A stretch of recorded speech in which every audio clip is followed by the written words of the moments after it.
Olá, estudantes do 7º ano. Eu sou o professor André e estamos de volta para dar início a mais um ciclo de estudos do nosso componente curricular Artes. Eu quero cumprimentar o intérprete Guilherme, que está aqui com a gente, né? E vamos aqui continuar os nossos estudos de arte, né? No ciclo passado, a gente estava conversando sobre um estilo, né, artístico, né, da história da arte. E nesse ciclo nós vamos dar continuidade a esses estudos. Bem, o tema da nossa aula de hoje é o barroco, né? Que ele vai ser um sucessor ou um dos estilos que vai estar acompanhando ali o Renascimento, né? E como a gente sempre tem conversado aqui nas nossas aulas, todos os movimentos estéticos, os movimentos artísticos e culturais, eles estão sempre em diálogo, em transformação e gerando sempre uma atualização dos modos de fazer. Vamos ver aqui rapidamente essa imagem para a gente começar a compreender um pouco do que esse tema vai trazer para nós. Bem, será que a gente consegue perceber todos os detalhes que tem nessa imagem? São muitos detalhes, não é? Então a gente vai perceber que essa é uma das características principais do barroco. Bem, o que a gente vai estudar na nossa aula de hoje? O contexto histórico e cultural do barroco, as características do barroco e o barroco no Brasil, né? A gente sabe, principalmente aqui em Minas Gerais, né, que é muito falado da presença desse período estético, desse modo de fazer objetos artísticos aqui em Minas Gerais, muito por causa, né, dessa relação colonial e vamos poder dizer que foi o primeiro período estético que o nosso país vivenciou, né? E a gente vai conversar um pouquinho mais sobre isso durante a nossa aula. Bem, quais são os antecedentes do barroco? Bem, então, antes do barroco, a gente tem o Renascimento, né, que perdurou entre o século XIV e o século XVII. E quais foram as principais características do barroco, né? O classicismo, essa valorização do conhecimento, né, das civilizações clássicas, né, da Grécia, né, e que vai trazer, então, uma centralidade no homem, né, que é o antropocentrismo, né, que é retornar essa atenção para o homem, né, tendo em vista que no período medieval existiu uma centralização em Deus, na religião, né? E no movimento renascentista começa-se a tratar novamente dessas características, dessa primazia da existência do homem na sociedade.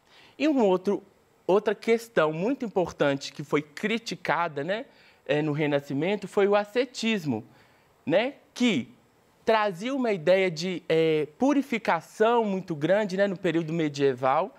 As pessoas tinham que abrir mão, né, dos seus prazeres e de querer talvez ter bens, né? E isso no Renascimento ele foi criticado, né? Não, agora nós queremos poder falar dos nossos prazeres, dos nossos desejos, né? E a religião vai ocupar um outro espaço nessa relação. Junto disso, né, já ali no século XVI, a gente vai ter a Reforma Protestante, né, aqui, e, em seguidamente, a Contra-Reforma, que é esse movimento, né, que a gente tem, né, uma crítica a alguns preceitos que a Igreja estava colocando, né, e que trouxe um desejo de renovação da Igreja Católica, e começou-se a criar paralelos, né, movimentos paralelos para uma transformação da Igreja. E a Contra-Reforma foi uma reação da Igreja Católica a esse movimento, né, que teve uma perda muito grande de seguidores da religião católica, ok? Bem, seguindo então, a gente vai compreender o barroco como, né? O barroco é o estilo artístico que floresceu entre os séculos XVI e meados do século XVIII, inicialmente na Itália, difundindo-se em em seguida pelos países católicos da Europa e da América. Barroco significa pérola de formato diferente do normal. É uma pedra caprichosa, né? Então, se a gente pegar aquele período do Renascimento, né, que foi do século XVI até mais ou menos do século XVII, a gente vai perceber que no Barroco a gente tem o século XVI até o século XVIII, ou seja, ele vai andar junto com o Renascimento também. Então, muito dos modos de fazer e de apreciar a arte, não é, a modo de feitura de arte, vai ter aquilo que foi desenvolvido lá no Renascimento. Vocês lembram da perspectiva, né, daquela noção de profundidade que foi essa técnica que foi desenvolvida para dar noção de profundidade, né, nas pinturas, né, toda aquela especialidade no modo de talhar o mármore, principalmente, para fazer as esculturas. Então, isso tudo vai permanecer no Barroco, só que vai ser agora tudo mais exagerado, maior, né, para que possa ter um volume maior. E isso, por que isso é importante? Como a Igreja Católica, que é a que detinha, né, poder financeiro grande naquela época, ela começou a financiar cada vez mais os artistas para poder desenvolver essas técnicas e chamar a atenção novamente das pessoas que se afastaram da igreja, né? Então, é nesse momento que todas as obras de arte elas vão ficar cada vez mais detalhadas, né, para que possa chamar a atenção aos olhos. Vocês lembram da primeira imagem que eu mostrei, daquela igreja toda enfeitada, cheia de detalhes? Então, era também, para além do movimento estético, ela também tinha um desejo, né? Ela tinha um desejo de poder atrair mais pessoas novamente para a igreja. Bem, e aí vai ser construído um movimento, né, que a Contra-Reforma vai estabelecer, né, que vai ser a Companhia de Jesus, né, os jesuítas, né, e que eles vão ser responsáveis por propagar esse pensamento barroco, principalmente pelas colônias, né? Então, o Barroco teve forte influências na Contra-Reforma e, no caso, na Companhia de Jesus, ordem religiosa que objetivava no trabalho dos padres jesuítas de difundir a fé católica. Aqui nós temos uma igreja, né, que é da cidade de Coimbra, em Portugal, que é uma igreja que está em anexo ao Colégio de Jesus, né, que era o colégio da Companhia Jesuíta, né, que eles, então, vão trazer todos esses elementos, né, pensados pelo Barroco, pelo movimento estético, para as colônias. E é por isso que, no Brasil, o primeiro movimento estético que vai ser difundido é o Barroco, por causa do período histórico, né? A data, né, de descobrimento, né, do Brasil, ela vai ser a partir de 1500, né? E todo esse desenvolvimento artístico, ele vai se dar a partir daí, né? Bem, então, quais são as principais características do Barroco? Arte rebuscada e exagerada, valorização dos detalhes, dualismo e contradição, obscuridade, complexidade e sensualismo. Barroco literário, né? Na literatura, né, vai aparecer o cultismo e o conceptismo. Isso é muito importante, né? A gente precisa lembrar que o Barroco, né, por ele estar entre esse movimento do Renascimento e a Reforma, vai existir um desejo entre aproximar-se de Deus, aproximar-se novamente dos preceitos, né, cristãos e continuar ainda dentro do movimento de centralidade do homem, do prazer do homem. Então, essas coisas vão se misturar no Barroco e vai aparecer isso nas artes visuais, nas esculturas, nas pinturas e também vai aparecer na literatura, de maneira a corroborar, a contribuir com esse pensamento e essa, vamos chamar assim, divisão, essa cisão que a sociedade europeia estava vivendo naquele momento, né? A gente vai ser católico ou a gente vai ser protestante, né? Que foi o que o desenvolvimento, né? O desdobramento da Contra-Reforma vai trazer isso, né? o surgimento de uma nova linha teológica, né? De um novo modo de pensar essa relação com Deus, né? E aí, então, a gente vai ter uma arte rebuscada e exagerada e essa valorização dos detalhes. Tudo aquilo que foi pensado, né, aprimorado no Renascimento, agora no Barroco fica mais detalhista. Eu consigo ver muito mais expressões, é dado mais detalhes a tudo aquilo que era produzido, né, para que eu possa trazer mais volume, para ficar exagerado como era o desejo, né? O dualismo e a contradição vão aparecer por causa disso, né, dessa cisão que o homem, né, a sociedade, não sabia muito bem para onde vai ou se fica, né? Então, vai trazer isso muito forte nas obras. Vai aparecer essa obscuridade, né? Vai trabalhar muito com claro e escuro nas pinturas. Eu vou mostrar daqui a pouco uma imagem para vocês. Essa complexidade não vai ser tão fácil de entender assim. E por estar nessa valorização do renascimento, do antropocentrismo, a centralidade do homem, vai ter também a demonstração da sensualidade, né? De uma maneira diferenciada. E na escrita vai aparecer essa valorização do intelecto, né? Ou seja, quanto mais difícil eu conseguir falar, quanto mais conceitos eu conseguir colocar num texto, isso mais vai ser valorizado naquele momento, ok? Bem, a primeira imagem que eu trouxe aqui para vocês é do Êxtase de Santa Teresa. É uma obra muito importante do Renascimento, que ela foi desenvolvida, foi criada por Bernini, né?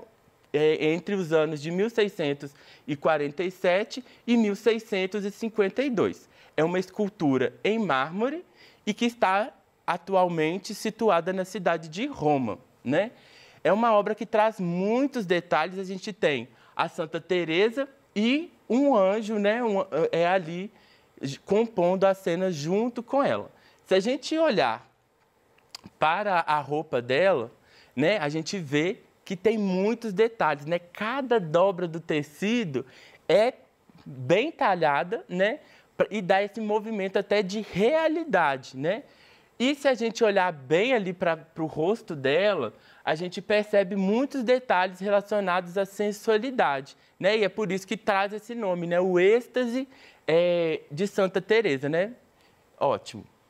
Bem, uma outra imagem, uma outra pintura barroca muito importante é a Dúvida de São Tomé, né? Que ela foi feita por Caravaggio entre 1599 e 1602. É uma pintura a óleo que está situada atualmente na Alemanha. E se a gente olhar para o rosto, né, de cada personagem, a gente percebe a riqueza de detalhes, né? E a gente pode ver também como que é escuro, né, todo o redor da imagem. E aí o que eu quero trazer é a centralidade da ação que a cena está trazendo, né? Que é Tomé colocando o dedo na ferida de Jesus para ver se realmente ele tinha morrido ou não, né? Se era Jesus mesmo, né? E então essa imagem para mim, assim, ao analisar ela, para mim é muito impressionante, todo esse realismo que essa imagem traz, né? Parece quase uma fotografia. Nós estamos falando aí de quê? 1599, né? Muito lá atrás, né? Que a fotografia ainda não era nem pensada. Uma última imagem da Europa, né? Que é outra obra também que está em Roma, é a Fonte de Trevi, né? Que foi duas pessoas que foram responsáveis por ela, né? Salvi e Panini. E ela foi construída entre 1732 e 1762 em mármore.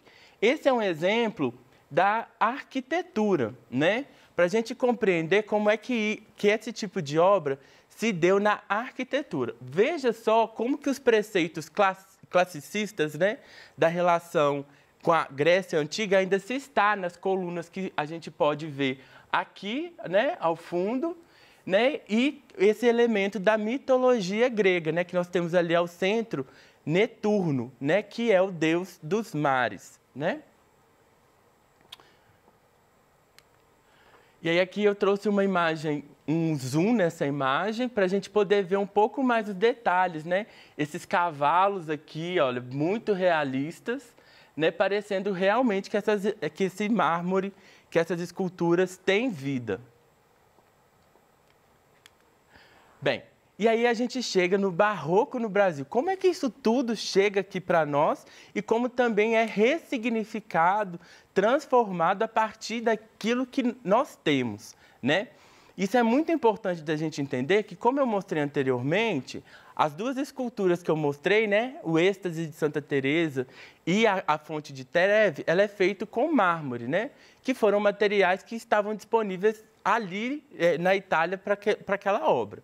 Aqui, como a gente vê, né, que é uma escultura em pedra-sabão de Aleijadinho, né, que está em Congonhas, é uma imagem feita em pedra-sabão, que é um material, que é um minério, né, que ele é rico aqui na nossa região das Minas Gerais. Bem, né, dos emblemas, né, do barroco no Brasil está em Salvador, né, no Pelourinho, que é a igreja de São Francisco, né, que ela começou a ser construída em 1686 e 1713, né? E só foi terminada totalmente em 1797, né? E aí, olha só essa imagem de dentro da igreja, o tanto de detalhe que foi dada nesse altar, né? A gente vai ver a presença do ouro, que já era uma realidade na exploração aqui do Brasil. E aí, olha só como que a gente, às vezes, nem consegue captar todos os detalhes que temos nesse altar, né? E que é essa ideia de realmente enriquecer com detalhes o máximo possível para que a expressão do barroco ela seja concretizada, né? E aí isso é muito incrível, eu acho muito bonito pensar nessa riqueza de detalhes que ali tem. Em Minas Gerais, eu vou mostrar aqui para vocês uma pintura, né, que é do mestre Ataíde, que é do teto da igreja de São Francisco, né, em Ouro Preto, que foi pintada provavelmente em 1803, né, que a gente vai ver toda essa ligação, né, do Renascimento, a questão da perspectiva e dessa noção de profundidade que a pintura ganha, né? Parece que o céu está aberto ali dentro da igreja, né? E é essa intenção que essa obra queria dar, né? Que as pessoas entrassem na igreja, olhassem para o teto e achassem que estavam podendo contemplar o céu. E aí, gente, a gente precisa compreender que a gente está falando de 1803, né? Hoje nós temos muito mais tecnologia para fazer isso, né? Então, a gente tem realidade virtual, nós temos o 3D, mas esse é o 3D de 1800, século XIX, ok? E uma última obra que eu quero mostrar para vocês é do Antônio Francisco Lisboa, né? Aleijadinho, que é uma das imagens dos passos em Congonhas, né? Os passos de Jesus, né? Que foi feita entre 1796 e 1799. Observando essa imagem, a gente vê, olha só, o tanto de detalhe que a roupa de Jesus ganha, dos soldados, né? Isso é uma característica barroca, né? Enquanto antes a arte ela era muito objetiva, né? Ali não, a gente já consegue dar alguns detalhes maior, parecendo até mesmo que é realista, né? Que é uma pessoa mesmo que está ali. E se a gente comparar essa imagem com a imagem do êxtase de Santa Teresa, a gente vê que tem ali esses elementos muito próximos, né? Lembra de todas as dobras que aquela roupa ganhou? Ótimo. Bem, então, a nossa aula fica por aqui. Eu quero agradecer você que está acompanhando as nossas aulas, tem estudado, aprofundado seus estudos também por meio do PET. Não deixe de mandar a sua dúvida. Se ficou alguma dúvida, nós vamos aqui responder ao vivo, tá bom? Muito obrigado!